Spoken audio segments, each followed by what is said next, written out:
It's 8:30. Good morning. I'm Ian Crouch with Hunter News. Homeowners in the Hunter who rent out their property on Airbnb are being put on notice with details of thousands of home share hosts being handed to the tax office. Lauren Howarth reports. The home sharing website has sent an email to its hosts saying it will need to share data with the government. It's part of efforts by the ATO to crack down on people who are failing to report their income, either on purpose or because they assume the level of activity can be considered as a hobby. The company says it's committed to making it as easy as possible for users to pay their taxes and for the tax office to do its job. Patrolling police have arrested 3 teenage boys over a brazen robbery on a Charlestown service station. It's alleged the 19, 15 and 14-year-olds entered the metro on the Pacific Highway just before 2 this morning and jumped the counter before running off with a cash drawer. The attendant called police and then followed the boys, watching them enter the McDonald's across the street. He managed to flag down a passing police car, with officers quickly arresting the trio. The 19-year-olds expected to be charged, while the younger boys will be dealt with under the Young Offenders Act. There's fresh concern about the ongoing erosion issues at Stockton, with fears tons of toxic waste from the BHP steelworks could be exposed. The Herald reports waste can clearly be seen in the sand cliff about 50 metres behind the Mitchell Street War Memorial.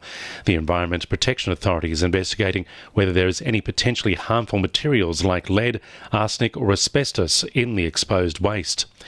Newcastle anti-poverty advocates are being invited to attend a sit-in at Civic Park on Sunday. The Newcastle Poverty Action Alliance has organised the protest, which will feature speakers including politicians and advocates.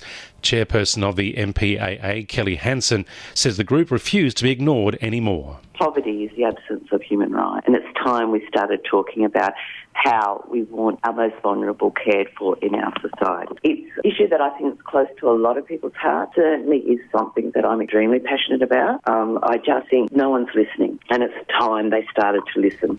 The sit-in begins at 9:30. Despite failing to reduce the amount of crashes, the speed camera on McCaffrey Drive at Rankin Park will remain in place. There were 15 crashes near the camera over 5 years, compared to 8 crashes for the previous 5 years. A government review has recommended it be retained. Meanwhile, the red light speed camera at the intersection of Tudor and Beaumont Streets at Hamilton has seen the number of crashes fall to 0. A big turnout is expected for today's open day at the Hunter Medical Research Institute.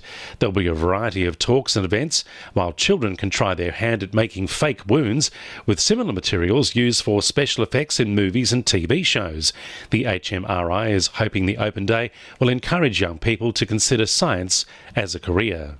2NURFM Sport. Newcastle Jets star Dimir Petratos remained on the bench overnight as the Socceroos thrashed Nepal 5-0 in a World Cup qualifier in Canberra.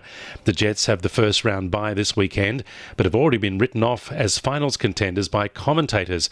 However, keeper Glenn Moss says they're not focused on the negative talk. It's not a matter of kind of proving anyone wrong or proving points. You kind of won't get too far in life or in football if that's all you're going to live by. So it's more about giving it all for the people that matter. A couple of Hunter players will line up in the Women's PM's 13 Rugby League side against Fiji this afternoon.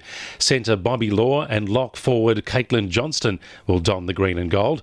Meanwhile, Knights hooker Danny Levi has been included in the Samoan squad for next week's World Nines in Sydney. And Newcastle Cheryl Salisbury has become the first female footballer to be inducted into the Sport Australia Hall of Fame. And the winning numbers in Powerball are 28, 11, 27, 16, 6, 3 and 35, and the Powerball number is 10. 2NURFM News Time, 26 to 9.